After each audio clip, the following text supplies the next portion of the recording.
като стегнато обръч. Да.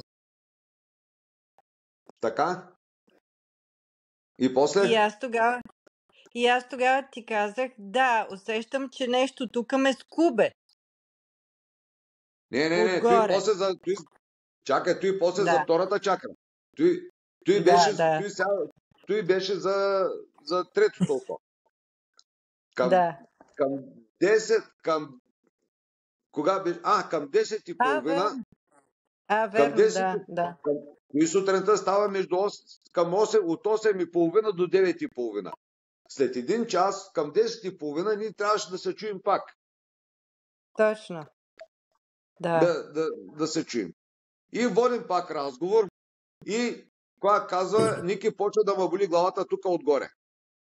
Пак викам.